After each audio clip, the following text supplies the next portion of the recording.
आज आपण कामाख्या या मातृदेवतेबद्दल माहिती पाहणार आहोत. आसाममधल्या गुवाहाटी या ठिकाणी जी अतिशय प्रसिद्ध देवता आहे ती कामाख्या आहे. आणि प्रसिद्ध यासाठी आहे कारण हा जो काळ आहे, ज्या काळामध्ये आपण ही चर्चा करत आहोत त्या काळामध्ये पाऊस जेव्हा येतो, त्या पावसाने धरणी भिजते. तिच्या त्या भिजण्याशी संबंधित, तिच्या ओलेतेपणाशी संबंधित त्यातल्या त्यात जो रजस्वला काळ असतो स्त्रियांचा, तशा प्रकारचा हा रजस्वला काळ आहे, अशी एक समजूत ज्या लोकांची होती त्या लोकांनी कामाख्या या मातृदेवतेची निर्मिती केली. आमच्या अमरावतीला शरदचंद्र सिन्हा नावाचे एक कवी होते. आणि वऱ्हाडी कविता जी निर्माण झाली तिचे जनक त्यांना मानलं जातं. काही लोक पांडुरंग श्रावण गोरे यांना पहिले वऱ्हाडी कवी मानतात. पण जी माहिती मला आहे त्यानुसार वऱ्हाड माती नावाचा जो काव्यसंग्रह त्यांचा निघाला, त्या काव्यसंग्रहामध्ये ज्या कविता पहिल्यांदा संकलित झाल्या, त्यामुळे ते पहिले वऱ्हाडी कवी मानले जावेत असं मला वाटतं. तर त्यांची एक कविता आहे, मी लहानपणी ऐकली होती, कारण आमच्या शाळेमध्ये ते येत असत. आणि त्यांनी एक अमरावतीच्या इतिहासावर एक चित्रपट तयार केला होता. ते शिक्षक होते तसे, पण त्यांना सिनेमाची खूप आवड होती आणि त्यांनी इंद्रपुरी अमरावती नावाचा चित्रपट तयार केला. पुढल्या काळात त्यांनी झुंजार पौरुष आचार्य अत्रे नावाचाही चित्रपट तयार केला. त्यांची एक कविता आहे, ती ह्या मातीच्या भिजण्याशी संबंधित आहे. ते फार मोहक पद्धतीने ते सादर करायचे आणि गाऊन ते सादर करायचे. तर मिरुगाच्या बरसाती असं त्याचं पहिलं कवन होतं. मिरुगाच्या बरसाती, बरसती ओले मोती, माती न्हाती धुती होती आता मिरुगाच्या बरसाती. मृग नक्षत्राचं आगमन महाराष्ट्रात झालेलं आहे आणि ह्या आगमनाने आपली जमीन ही ओली झाली आहे. मुलगी नाती धुती होणं म्हणजे तिला रजस्राव सुरू होणं, मासिक पाळी सुरू होण्याचा काळ येणं, त्याला नाती धुती होते. म्हणजे मुलीला न्हाण आलं असा शब्दप्रयोग आपल्याकडे आहे. तर या ठिकाणी कवीनी जमिनीला, मातीला न्हाण आलं असं म्हटलंय. म्हणजे आता तिच्यामध्ये नवीन पीक, नवीन बी रोवलं गेलं, पेरणी झाली की नवीन पीक येण्याची क्षमता निर्माण होईल. तर अशा तऱ्हेने ह्या पावसाच्या बद्दल ज्या भावना कवींनी व्यक्त केल्या अलीकडे, म्हणजे माती आणि स्त्री, भूमी आणि स्त्री यांच्यामधलं साधर्म्य आधुनिक कवी सुद्धा व्यक्त करतायत. प्राचीन काळात तर ही समजूत होती, जगभरच होती. कारण भूमीचं जे जननेंद्रिय आहे ते वारुळ मानलं गेलं होतं. आपण यापूर्वी सातेरी या मातृदेवतेबद्दल माहिती पाहताना ती वारुळ रूपात कशी असते, किंवा रेणुका नावाची मातृदेवता जी माहूरची अतिशय प्रसिद्ध देवता आहे, शक्तीपीठ आहे माहूर. तर अशा ठिकाणची जी देवता आहे, रेणू म्हणजे काळी माती किंवा माती, जमीन, मातीचे कण म्हणजे रेणूचे कण, आणि त्या रेणूच्या कणापासून तयार झालेली जी मातृदेवता आहे, वारुळ रूपात कोकण आणि गोव्यामध्ये ती पूजली जाते. तर तिच्याकडे पाहण्याचा जो दृष्टिकोन आहे आपल्या भारतीय लोकांचा, त्यामध्ये ती नातीधुती होणार आहे. म्हणजे आता तिच्यात पेरणी होणार आहे आणि नवीन पीक येण्याची क्षमता निर्माण होईल. तो आनंद, जसं आता बहिणाबाई चौधरीने सुद्धा एक फार चांगली कविता केली होती की पाऊस येण्यापूर्वीचं जे वातावरण आहे, नांगरणी आहे, वखरणी आहे, आणि त्यानंतर पहिला पाऊस आल्यानंतर जे सगळीकडे हिरवगार असं वातावरण तयार होतं, त्याला त्यांनी फार चांगलं रूप दिलंय. त्यांनी म्हटलंय, परगटले दोन्ही पानं, हात जोडीसन, जसे हात जोडीसन, ज्याप्रमाणे हात जोडल्यावर आपली अवस्था होती, तशी ह्या भूमीतून आलेल्या पानाची झालेली आहे. बालकवींची कविता प्रसिद्ध आहे. अ, फार प्रसिद्ध कविता आहे ती, फुलराणी नावाची. त्यात सुद्धा त्यांनी म्हटलं, हिरवे हिरवे गार गालीचे, हरित तृणांच्या मखमालीचे, त्या सुंदर मखमालीवरती फुलराणी ती खेळत होती, फुलराणी ती नाचत होती. म्हणजे अनेक कवींना, अलीकडल्याही कवींना जे काही सुचलं, भूमी आणि तिचं आकाशाशी असलेलं नातं, आकाशातून पडणारा पाऊस म्हणजे जणू काय आकाशरूपी पुरुषाचं वीर्य आहे, आणि भूमी ती ग्रहण करते. म्हणजे अशा तऱ्हेने तिच्यात बीजारोपण होतं, किंवा तिच्यात बीजारोपण होण्यासाठी अनुकूल असं वातावरण तयार होतं. अशी समजूत जगातल्या सगळ्या संस्कृतीमध्ये आहे. तशाच एका समजुतीतून कामाख्या नावाची मातृदेवता तयार झाली आहे. तंत्र संप्रदाय जो आहे तो शेतीशी संबंधित आहे. तंत्र या शब्दाचा अर्थ कॉम्रेड शरद पाटलांनी शेती असा लावला आणि त्यांचं असं म्हणणं आहे की शेतीशी संबंधित जे काही धार्मिक विधी आहे त्याला यातुविधी म्हणतात. तर ते यातुविधी ज्या संप्रदायामध्ये किंवा ज्या धर्मामध्ये किंवा ज्या समाजामध्ये निर्माण झाले, तो समाज म्हणजे तंत्र समाज, तो धर्म म्हणजे तंत्र धर्म. आणि त्या तंत्र कल्पनेतून, त्या यातू कल्पनेतून आपल्याकडे शेतीची कल्पना, शेतीच्या रजस्वतीची कल्पना आली आणि त्यांनी 10 महाविद्यांची संकल्पना मांडली. त्याला दश महाविद्या म्हणतात. महाविद्या म्हणजे विद्येची देवता सरस्वती आपल्याला माहित आहे, पण विद्येच्या देवता 10 आहेत तंत्र संप्रदायामध्ये. त्यात कामाख्या नावाची एक मातृदेवता आहे आणि ती ज्या परिसरात आहे, तर तो परिसर हा पूर्वोत्तर भागाचा आहे. म्हणजे आसाम असेल, ओरिसा आहे, मणिपूर, त्रिपुरा, अरुणाचल प्रदेश आणि बंगाल, प्रामुख्याने बंगाल. कारण बंगाल यासाठी महत्वाचा मानला जातो. त्या ठिकाणी या तंत्राचं शास्त्र तयार झालं आणि अजूनही बंगालमध्ये तंत्रशास्त्राचे अभ्यासक आहेत, त्यावर ग्रंथ लिहिणारे लोक आहेत. आसाममध्ये आहेत, ओरिसामध्ये आहेत. तर जगातल्या सगळ्या संस्कृतीमध्ये शेतीचं सुफलीकरण व्हावं, फर्टिलिटी हा एक शब्द आहे इंग्रजीमध्ये, आणि त्या सुफलीकरणाच्या विधीला फर्टिलिटी राईट्स म्हणतात. म्हणजे फर्टिलिटी राईट्स, राईट्स म्हणजे विधी. म्हणजे जमिनीच्या सुफलीकरणाचे विधी जगातल्या ज्या ज्या भागामध्ये आहे, प्रामुख्याने आता ते आफ्रिका खंडामध्ये आहे किंवा आदिवासी जमातींमध्ये आहे, इतर देशामध्ये. तर त्यामध्ये जमिनीवर स्त्री पुरुषांनी लोळण घेऊन मैथून करणे, हा मैथून विधीतून मग ज्याप्रमाणे स्त्रीमध्ये बीजारोपण होतं त्याप्रमाणे शेतीमध्ये, जमिनीमध्ये बीजारोपण होतं, अशी संकल्पना भूमी आणि स्त्री, शैला लोहिया यांचं यावरचं एक पुस्तक आहे, स्त्री आणि भूमी आणि स्त्री. तर त्याच्यामध्ये याचा विस्तार त्यांनी फार छान केलेला आहे. तर ह्या जमिनीच्या सुफलीकरणाला एक नाव जे फ्रेझरने दिलं आहे. म्हणजे पुरुष किंवा स्त्री यांच्यात जे साधर्म्य आहे तेच साधर्म्य आकाश आणि भूमी यांच्यामध्ये साधणं किंवा मानणं, याला त्यांनी सहभावात्मक यातुविज्ञान, इंग्रजीमध्ये सिम्पथेटिक मॅजिक म्हटलंय. त्यांनी जे फ्रेझरचं गोल्डन बाऊ हा जो ग्रंथ आहे, जगातल्या सगळ्या संस्कृतीचा अभ्यास करून त्यांनी काही सिद्धांत मांडले. त्यात आपण निसर्गाशी सादृश्य दाखवण्याकरता जे हालचाल करतो, हावभाव करतो, हातवारे करतो, किंवा अभिनय करतो, त्याला त्यांनी सिम्पथेटिक मॅजिक म्हटलंय. तर जगभर अशा प्रकारचे सुफलीकरण विधी होतात आणि आदिम जमातीमध्ये अजूनही आहे, भारतातही काही जमातीमध्ये अजूनही होतात. त्यात प्रतिकात्मक रूप आज आलाय. तर त्यातून प्राचीन काळातलं सांस्कृतिक जीवन कसं होतं हे आपल्याला कळतं. युरोप आणि युरोपेतर देशांमध्ये ख्रिस्ती आणि इस्लामी संस्कृतीचा प्रभाव असल्यामुळे अशा प्रकारच्या विधींना प्रतिष्ठा नाही. त्यामुळे त्या ठिकाणी प्राचीन सभ्यता आहे, म्हणजे प्राचीन संस्कृतीचे अवशेष आहे, पण त्या संस्कृती शिल्लक नाही असं मानलं जातं. पण आपण जर पाहिलं तर अनेक लोक त्या प्रकारच्या विधींना अजूनही मानतात आणि तशा प्रकारचे विधी केले जातात. ख्रिश्चॅनिटी आहे त्याही ठिकाणी, इस्लाम आहे त्याही ठिकाणी. म्हणजे संस्कृती पूर्णतः संपत नाही. धर्म जरी बदलला तरी संस्कृती बदलत नाही. अशा तरी संस्कृती आणि धर्म यातला जो फरक दाखवणारा एक विधी हा जो आहे तो भारतात सुद्धा आहे. आता भारतात कोणता धर्म आहे हा प्रश्न विचारला तर हिंदू धर्म आहे असं उत्तर आपल्याकडे आहे. पण एक तर वास्तव आहे की हिंदू धर्म नावाची जी व्यवस्था आहे, तशा प्रकारची व्यवस्था गेल्या अनेक वर्षात प्रस्थापित झाली नाही. हिंदू हा शब्द हा मेरुतंत्र या तंत्र संप्रदायाच्या ग्रंथात सापडतो. तो 8व्या शतकातला आहे.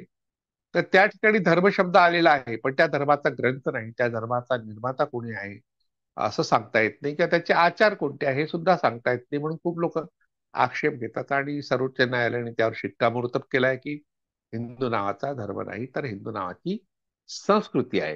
म्हणजे मेरुतंत्र या तंत्र धर्माच्या ग्रंथामध्ये हिंदू शब्द आला असेल तर तो संस्कृतीसाठी आला असं आपण मानायला हरकत नाही. तर ह्या कामाख्या देवतेचं जे वर्णन आहे ते योनी रूपात केलं गेलं आहे. तिच्या कथा ज्या सापडतात शाक्त संप्रदायामध्ये. शाक्त हा धर्म सुद्धा आहे, पण त्याला आपण संप्रदाय यासाठी म्हणतो की हिंदू नावाचा धर्म आहे असं आपण गृहीत धरलेलं आहे. कारण हिंदू कोड बिल आहे. हिंदू शब्दाचा उल्लेख वारंवार केला जातो आपल्या बोलण्यातून, किंवा धार्मिक उपदेशक सुद्धा तो वापरतात. आपणही स्वतःला हिंदू मानतो. त्यामुळे त्या धर्मामध्ये शाक्त नावाचा संप्रदाय असं काही लोक मानतात. वास्तविक शाक्त, शैव, गाणपत्य, सौर या कार्तिकेयाचा सुद्धा जो संप्रदाय आहे, तर हे सगळे संप्रदाय धर्माच्याच रूपात आहे मुळात.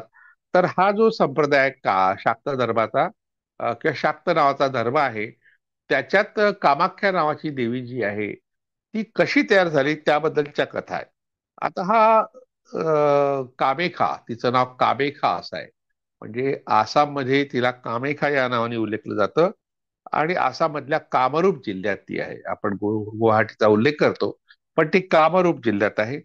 तर तिला तांत्रिकांनी काली आणि महात्रिपुर सुंदरी या मातृदेवताशी जोडलं आहे. कालिका पुराण तसंच योगिनी तंत्रम या तंत्रग्रंथामध्ये तिच्या उपासनेविषयी विस्तृत माहिती आली आहे. 16व्या शतकात तिचं हे बांधलेलं मंदिर आहे. कामरूप जिल्ह्यातलं मंदिर कामाख्या मंदिर म्हणून प्रसिद्ध आहे. तर या कामाख्या शब्दाचा अर्थ संस्कृतमध्ये इच्छापूर्ती करणारी देवता असा होतो. पण कामाख्या हा संस्कृतायझेशन झालेला शब्द आहे, आणि किंवा त्याला ब्राह्मणायझेशन हा सुद्धा शब्द वापरण्यात येतो. तर मुळात अभ्यासक म्हणतात की स्थानिक असमिया भाषेत, जी आसामची भाषा आहे, आपण त्याला आसामी म्हणतो. बरेचदा आसामी शब्द लोक वापरतात, पत्रकार वापरतात, राजकारणी वापरतात, पण आसामी शब्दाचा अर्थ तिथे कैदी असा होतो. पण तिला अस्मिया म्हणायला पाहिजे असा आग्रह पूर्वीच्या लोकांनी केला होता. जे आसाम गण परिषदचे लोक होते, मोरारजी देसाईंना भेटायला गेले ते प्रधानमंत्री असताना तिथले प्रश्न सांगायला, तेव्हा मोरारजी भाईने आसामी शब्द वापरला होता. त्याला त्यांनी विरोध केला. त्यामुळे हा शब्द वापरू नका आपल्यासाठी. आमच्याकडे हा शब्द नकारात्मक अर्थाने जे कैदी आहेत, गुन्हेगार आहेत, त्यांच्यासाठी वापरतात. त्या भाषेचं नाव अस्मिया आहे. तिथल्या लोकांनाही अस्मियाच म्हटलं पाहिजे. तर अशा तऱ्हेने त्या अस्मिया भाषेत का मे खा असं त्याचे उच्चार होतात. आणि ती आर्यपूर्व अस्मिया लोकांची मातृदेवता आहे. तिथे खासी लोक आहेत. खासी आणि गारो ह्या दोन टेकड्या त्या परिसरात आहेत. तर प्रामुख्याने मेघालयामध्ये ह्या टेकड्यांशी संबंधित आदिवासी जमाती आहेत, खासी. तर त्या आदिवासी जमातीत ती एक मातृदेवता असावी असं अभ्यासक मानतात. या जमातीत अजूनही स्त्री सत्ताक पद्धत आहे, म्हणजे स्त्रियांच्या हातीचा व्यवहार आहे. आपल्याकडे लग्न झाल्यावर मुलगी मुलाकडे सासरी जाते, तर त्या ठिकाणी उलट होतं की मुलं लग्न झाल्यानंतर आपल्या सासऱ्याकडे जातात आणि घरची सगळी व्यवस्था त्यांच्याकडे असते. मुलाबाळांना सांभाळणे ही जबाबदारी सुद्धा तिथे पुरुषांकडे असते. स्त्रिया मात्र बाजारहाट करतात, व्यापार करतात, नोकऱ्या सुद्धा करतात. सगळी व्यवस्था स्त्री सत्ताक आहे. त्याला गायनोक्रॅसी म्हणतात. ज्या ठिकाणी आईला मानतात आणि पुरुषांची सत्ता चालते त्याला मॅट्रिआर्की म्हणतात, मातृसत्ताक. आणि ज्या ठिकाणी स्त्रिया सर्व कारभार पाहतात त्याला स्त्री सत्ताक म्हणतात. अशा दोन प्रकारच्या पद्धती जगात होत्या, आजही आहेत. तर ही जी कामाख्या आहे तिच्याबद्दल एक पीठक तयार केलं आपल्या लोकांनी नंतरच्या काळात. तर ती शैव पुराणात आलेलं ते पीठक आहे. त्यानुसार शिवपत्नी सती ही दक्ष यज्ञामध्ये गेली. दक्ष हा तिचा पिता होता, आणि तिला बोलवलं होतं पित्यांनी, पण तिच्या नवऱ्याला म्हणजे शंकराला नाही बोलवलं. कारण शंकर हा भूतांचा राजा, राहतो भूतांसारखा, म्हणजे सर्वसामान्य माणसाचा जो प्रतिनिधी होता, आदिवासी जमातीतला तो होता. आता पार्वती सुद्धा आदिवासी जमातीतलीच असली पाहिजे, कारण तिचं नावच पार्वती आहे. पण तिचा बाप पिता होता हा मोठा राजा होता, आणि त्यांनी आपल्या जावयाला काही बोलवलं नाही अशी कथा आहे. तर तरीही ती त्या ठिकाणी जाते आणि जा विचारते आपल्या वडिलांना, माझ्या वडिलांना माझ्या नवऱ्याला का नाही बोलवलं. तर तिला पाहून कुणालाही आनंद होत नाही. तिच्या बहिणी सुद्धा तिच्याकडे तिरस्काराने पाहतात, वडीलही पाहतात. तर तिला खूप संताप होतो. सगळे तिला अशा तऱ्हेने अपमानास्पद स्थितीत वागवतात म्हणून. आणि मग संतापाने ती त्या दक्ष यज्ञामध्ये उडी घेते. अशा प्रकारची कथा शैव पुराणात आहे. ही प्रसिद्ध आहे, बहुतेक लोकांना ती माहित आहे. हे ज्या शिवाला कळतं की आपल्या बायकोनी दक्ष यज्ञात उडी घेतली आहे, तेव्हा तो त्या ठिकाणी जातो, दक्ष यज्ञाचा विध्वंस करतो. आणि शैव पुराणात म्हटलंय की जेव्हा तो तांडव नृत्य करतो, संतापून तांडव नृत्य करतो, तेव्हा त्याच्या जटेतून वीरभद्र नावाचा एक पुरुष जन्माला येतो. तो सगळ्या लोकांना मारून टाकतो. आणि ब्रह्मदेव वगैरे जे देव आहेत ते सगळे पळून जातात.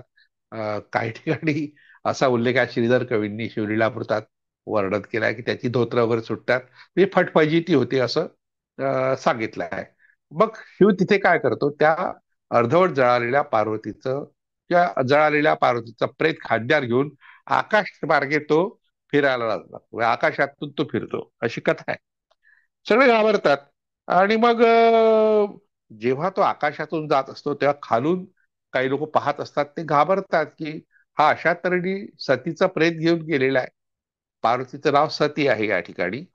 तर त्यात विष्णू काय करतो, की त्याला बाणाने मारतो आणि त्या पार्वतीच्या प्रेताचे तुकडे तुकडे करतो. आता काही ठिकाणी असं म्हटलेलं आहे की स्वतः शिव हा तपस्येला बसतो. शैव पुराणातली कथा आहे. विष्णू पुराणातली कथा वेगळी आहे, त्यात विष्णू हे तुकडे करतो असं दाखवलाय. तर हा स्वतः शिव त्या सतीच्या शवाचे 51 तुकडे करतो. आणि 51 तुकडे ज्या ज्या ठिकाणी पडले आहेत त्या त्या ठिकाणी शक्तिपीठ निर्माण झाली आहेत. म्हणजे भारतात 51 शक्तिपीठाची नावं किंवा त्याची संख्या सांगितली जाते. तर तिच्या जननेंद्रियाचा भाग म्हणजे योनी ज्या ठिकाणी पडली त्या ठिकाणी कामाख्या मंदिर निर्माण झालं, अशा प्रकारची शैवपुराणातली कथा सांगितली जाते. आता ही कथा नंतरच्या काळात निर्माण झालेली आहे. मुळात तंत्र संप्रदायातल्या लोकांनी तिचं जी पीठ स्थापन केलं, तर त्यानुसार कामाख्या ही 16 वर्षाची कन्या आहे, षोडशी असा तिचा उल्लेख येतो. तिला 12 हात आणि 6 शिरं असून त्यांचे रंगही वेगवेगळे आहेत असं तंत्र संप्रदाय सांगतं, कारण त्यांनी महाविद्या ज्या मानल्या 10 त्यात तिला महत्वाचं स्थान आहे. यातून ती अतिशय शक्तिशाली असल्याचं सूचित होतं. सोबतच ती सर्वज्ञ असल्याची माहिती हे तंत्र संप्रदाय देतात. तिचा पोशाख सालंकृत असून, म्हणजे अलंकार तिच्यावर भरपूर आहेत. आणि विशिष्ट प्रकारची लाल रंगाची साडी तिने परिधान केलेली आहे. समृद्धी दर्शक दागिने व त्यात लाल फुलं परिधान केलेली कामाख्या तिच्या 10 हातांमध्ये कमळाची फुलं, त्रिशूल, तलवार, घंटा, चक्र, धनुष्य, बाण, सोटा किंवा राजदंड, अंकुश आणि ढाल अशा प्रकारची आयुध तिने धारण केली आहे, असं वर्णन तंत्र संप्रदायात आहे. कालिका पुराण हा एक पुराण आहे, त्याच्यामध्ये ही कथा आहे. ते तिला 10 महाविद्यामध्ये महामाया म्हटलेलं आहे, या नावाने संबोधलाय. भक्तगण तिला कामेश्वरी या नावाने संबोधतात. त्रिपुर सुंदरी व षोडशी या नावांनी तिला संबोधलं जातं. योगिनी तंत्र व कामाख्या तंत्र नावाचा जो ग्रंथ आहे, 2 ग्रंथ आहे, त्यामध्ये तिच्या विविध म्हणजे वेगवेगळ्या प्रकारची रूपं आहेत, त्याचं वर्णन आहे. तिला दुर्गेशी सुद्धा जोडलेलं आहे. कामाख्या या मातृदेवतेच्या रूपांची स्वतंत्रपणे मूर्ती रूपात आराधना केली जाते, परंतु कामाख्या मंदिरात मात्र तिची मूर्ती नाही आहे. म्हणजे जी वर्णन आपण पुराणातली ऐकतो किंवा वाचतो, तशी वर्णनं असलेली मूर्ती मूळ जे पीठ आहे कामाख्याचं त्या ठिकाणी नाहीये. तर तिथली प्रतिमा कशी आहे, तर आसाममधल्या कामाख्या मंदिरात तिची कोणतीही कोरीव मूर्ती नाही. त्याऐवजी योनीच्या आकाराची एक प्रस्तर शिळा आहे, म्हणजे खडक आहे. त्या खडकाला भेग पडली आहे आणि त्या भेगेला योनी मानलं गेलं. आणि त्या खडकातून पाणी वाहत असतं, त्या पाण्याला त्यांनी रजस्राव म्हटलंय. रजस्राव म्हणजे स्त्रियांची मासिक पाळी ही आली तर स्त्रियांना वेगळं बसवतात. धार्मिक पूजेमध्ये त्यांचा समावेश नसतो, अनेक कुळाचारामध्ये समावेश नसतो, लग्नाच्या विधीमध्ये अनेक विधीमध्ये स्त्रियांना अशा तऱ्हेने बाजूला ठेवलं जातं, कारण पुरुषी संस्कृतीमध्ये स्त्रियांना रजस्वाला आली असताना अस्पृश्य ठरवलं गेलंय. खरं म्हटलं म्हणजे मातृदेवतेच्या पूजांमध्ये आराधनांमध्ये रजस्रावाला अतिशय पवित्र मानलं. कामाख्या देवीचं मंदिर यासाठी प्रसिद्ध आहे, तर त्या ठिकाणी मग रजस्राव दिसावा, म्हणजे स्त्रियांच्या योनी मार्गातून येणारा रक्ताचा जो प्रवाह आहे तो दिसावा, म्हणजे पाणी खालून येतं, त्याच्यात लाल रंग, गेरू वगैरे असे रंग टाकले जातात. आणि त्या रंगामध्ये कापड भिजवलं जातं आणि त्या कापडाचे तुकडे त्या देवीचा प्रसाद म्हणून वाटले जातात आणि लोक मोठ्या श्रद्धेने तो प्रसाद ग्रहण करतात.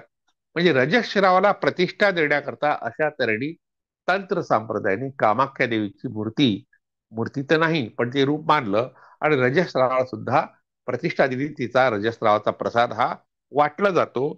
तर हे जी भेग पडली आहे त्याचं भूगर्भशास्त्रीय कारण या ठिकाणी सांगणं आवश्यक आहे. आणि श्रद्धा बरेचदा अंधश्रद्धांमध्ये परिवर्तित होतात. आपल्याला भौगोलिक कारण माहीत नसलं तर भूगर्भशास्त्रानुसार जेव्हा जमिनीतून पाणी वर येतं, तर वर पाणी येताना त्याला फार वेगाने येतं खरं म्हटलं म्हणजे, पण काही ठिकाणी हळूहळू येतं, संथ पण येतं, त्याला स्प्रिंग म्हणतात. भूगर्भशास्त्राच्या अभ्यासानुसार त्याला स्प्रिंग म्हणतात. तर स्प्रिंग बद्दल दोन प्रकारचे विचार आहे, की ते वेगाने येतं, पण ते खूप खालून येत असल्यामुळं त्याचा वेग मंदावतो आणि मग संतपणे वाहणारं हे पाणी आहे. तर ही जी आहे भौगोलिक घटना आहे, भूगर्भशास्त्रीय घटना आहे.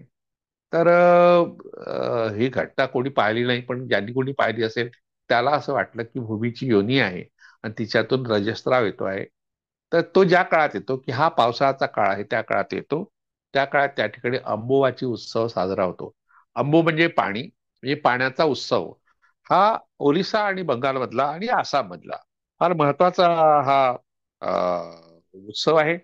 तर या प्रस्ताव श्रेणीच्या भेगेला योनी, तिच्यामधून बाहेर पडणाऱ्या पाण्याला रजस्राव म्हटलं.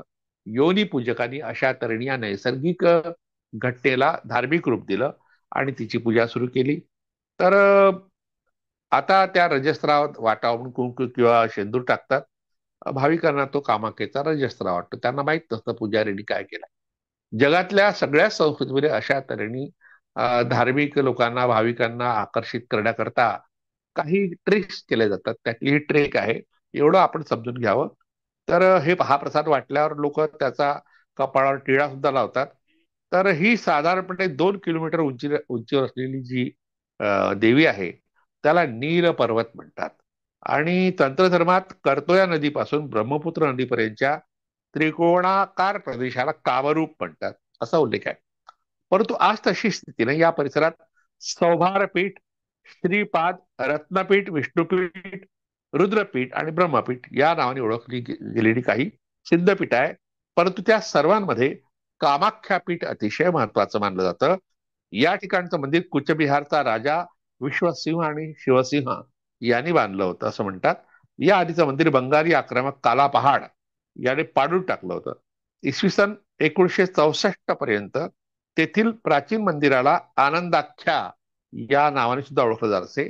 हे मंदिर सध्याच्या मंदिरापासून काही अंतरावर आहे. त्याच्याजवळ लहानसं तळ आहे. आता या कामाख्या पीठाचं वर्णन काही ठिकाणी आलेलं आहे, ते पाहू आपण. देवी भागवतामध्ये कामाख्या देवीचं वर्णन केलंय. त्यानुसार पहाडावरून खाली उतरल्यावर गुवाहाटीच्या समोर ब्रह्मपुत्रा नदीच्या मधोमध असलेल्या उमानंद नावाच्या छोट्या बेटावर एक शिवमंदिर आहे.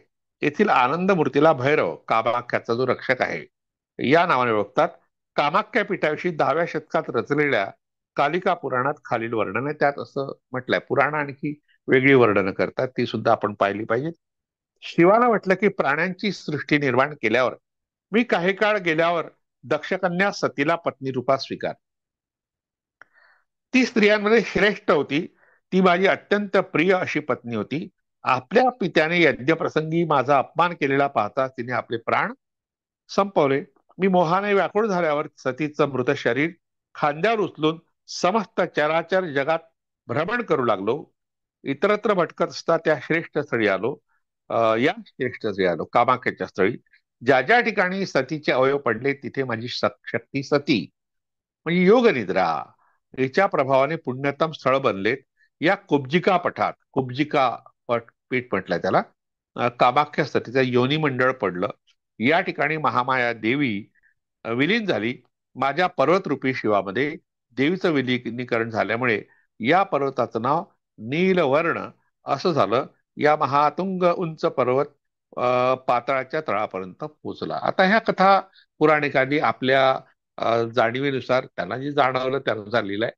अशा प्रकारच्या कथा सगळ्यात पुराणात आढळतात. हा जो कालिका पुराण ग्रंथ आहे, हा तंत्र ग्रंथ आहे. त्याच्या शिवाच्या मुखाने आलेलं वर्णन म्हणजे या स्थळाला महत्व आल्यानंतरची स्पष्टीकरण कथा आहे. एखादं धार्मिक स्थळ जेव्हा प्रचारात येतं, लोकप्रिय होतं, तेव्हा त्याचं महत्व सांगणाऱ्या ज्या कथा असतात त्याला स्पष्टीकरण कथा म्हणतात. तर या ठिकाणी यापूर्वी मी अंबुवाची मेळा की अंबुवाची उत्सवाचा उल्लेख केला होता. तर या ठिकाणी होणारा जो अंबुवाची मेळा आहे, लोक जमतात. तर दरवर्षी भूमीच्या रजोदर्शनाचा हा अंबुवाची उत्सव श्रद्धा आणि उत्साहाने लोक श्राद्धात साजरा करतात. येथील योनी रूपातील कामाख्या म्हणजे भूदेवी आहे. मृगशीर्ष नक्षत्राचा चतुर्थ चरण आणि आर्द्रा नक्षत्राचा प्रथम चरण अशा पाऊस भरात आलेल्याच्या काळात कामाख्या रजस्वला असते असं मानलं जातं. हा काळ सामान्यतः आषाढ शुक्ल षष्टी किंवा सप्तमी पासून दशमी किंवा एकादशी पर्यंत अंबुवाचीचा काळ सुमारे 84 तासाचा काळ असतो. या 3 दिवसांच्या काळात कामाख्या रजस्वला असल्याचं मानलं गेल्यामुळे तिच्या मंदिराची दारं बंद ठेवली जातात. ती चौथ्या दिवशी उघडली जातात. देवीचं स्नान व पूजा झाल्यावर भाविकांना देवीचं दर्शन करता येतं. यावेळी सर्वांना देवीच्या लाल कापडाचा तुकडा प्रसाद म्हणून मिळतो. देवीच्या रजस्रावाने तो लाल झाल्याचं मानलं जातं. या लाल कापडाचा प्रसाद ज्याला मिळतो त्याची मनोकामना पूर्ण होते, म्हणून कामाख्या हे नाव तिला पडलंय. अंबुबाची उत्सवात नाना प्रकारची दुकानं थाटली जातात. सारं वातावरण नाना वाद्यांच्या ध्वनीनं भारलेलं असतं. बंगाल आणि बिहार या भागातील आंबे मोठ्या प्रमाणात इथे येतात. फुलांचे मोठमोठे हार सर्वत्र दिसतात. तरुण कुमारिका भाविकांकडे जोगवा मागत हिंडत असतात. बंगालमधील भाविक मोठ्या प्रमाणात इथे येतात. आसाममधली काही ठिकाणी एका मातीच्या मडक्यात धान्य बीज आणि पाणी घालून ठेवतात. हा बीजांकुराने भरलेला घट अंबुवाचीचा काळ संपल्यावर नदीच्या प्रवाहात सोडून देतात. अंबू म्हणजे पाणी आणि पावसाचा वाचक तो अंबुवाची.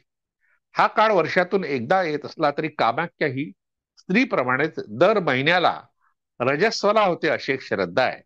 शेतीशी संबंधित असा हा उत्सव इतर प्रदेशामध्ये वेगवेगळ्या नावांनी ओळखला जातो. काश्मीरमध्ये राज्ञी स्नापन म्हणजे राणीचे न्हाण या नावाने होणारा उत्सव सूर्यपत्नी राज्ञी म्हणजे पृथ्वीचा उत्सव आहे. महाराष्ट्रातील तसेच मालव गुजरातमधील ती राणूबाई, रमणूबाई, रांदल देवी म्हणजे पृथ्वी होय. केरळमध्ये त्रिपुरवट्टू आणि उच्चारल हा भगवतीच्या रजोदर्शनाचा उत्सव शेतीचा हंगाम संपल्यावर मकरम म्हणजे जानेवारी फेब्रुवारी महिन्याच्या अखेरीस साजरा होतो.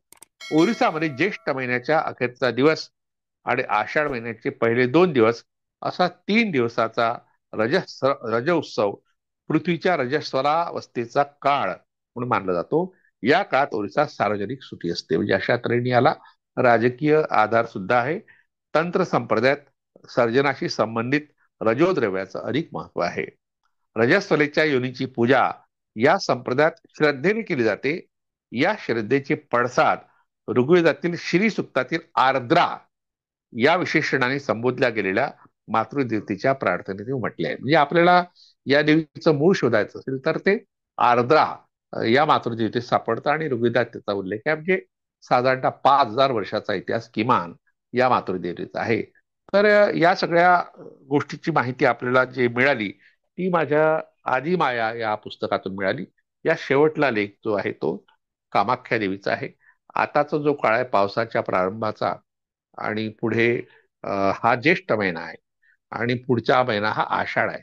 तर आषाढामध्ये जे आर्द्रा नक्षत्र येतं त्या काळामध्ये अंबुवाची उत्सव येतो आणि हा भूमीच्या सुफलीकरणाचा विधी आहे आणि आनंदाचा उत्सव आहे की आता पीक चांगलं येणार आहे, पेरणी करायला हरकत नाही.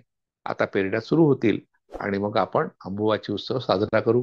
कामाख्या देवीची ही माहिती आपल्यासाठी महत्वाची यासाठी आहे की स्त्रियांच्या रजस्वला काळात त्यांना अस्पृश्य ठेवण्याचा प्रयत्न जे पुरुष करतात त्यांचे डोळे उघडावेत. नुसते पुरुष नाही, स्त्रिया सुद्धा करतात. या संबंधी चक्रधर स्वामीची गोष्ट या ठिकाणी मला सांगावीशी वाटते. चक्रधर स्वामी ना भेटायला एकदा त्यांची एक शिष्य आली होती आणि ती रजस्वला काळात होती, दूर होती, ती जवळ येत नव्हती. तेव्हा तिला विचारलं चक्रधर स्वामी, तुम्ही दूर का आहात? तेव्हा नाही म्हणे, मी आता अशा काळात वातावरणात आहे की मला तुम्हाला तुमचं दर्शन घेता येणार नाही का तुमच्या चरणाला स्पर्श करता येणार. तर चक्रधर स्वामींनी म्हणाल त्यात काय, मग तुम्ही करू शकता, तुम्ही काही असं वेटाळ मानायचं काही कारण नाही. तेव्हा तिने जेव्हा त्यांच्या अंगठ्याला स्पर्श केला त्या चक्रधर स्वामी म्हणाले, आता माझा अंगठा वाटला, माझा अंगठा वाटला, कापून टाका. म्हणजे अशा तऱ्हेचा प्रयोग जो चक्रधर स्वामींनी 750 वर्षापूर्वी केला, यावरून चक्रधर स्वामी किती पुरोगामी होते. अजूनही आपण स्त्रियांना जाळत असू, स्त्रियांना मारत असू, हुंडाबळी आपल्या महाराष्ट्रात होत आहे. अशा काळामध्ये स्त्रियांकडे पाहण्याचा दृष्टिकोन केवळ एक भोग्य वस्तू म्हणून असेल तर आपण किती मागासले आहोत हे सिद्ध होते. महाराष्ट्र पुरोगामी आहे असा एक गैरसमज आहे, पण अजूनही आपल्यात पुरोगामित्व पुरेसं आलेलं नाही. महात्मा फुले, सावित्रीबाई फुले यांनी केलेले जे प्रयत्न आहेत ते आता ओसरले आहेत. आपल्याला नव्याने प्रयत्न करण्याची गरज आहे. पण किमान त्याची माहिती मिळावी की या मागच्या भावना कोणत्या, यासाठी आपण कामाख्या या मातृदेवतेची माहिती पाहिली आहे. ही पुरेशी आहे असं मला वाटतं, म्हणून या ठिकाणी मी थांबतो. धन्यवाद.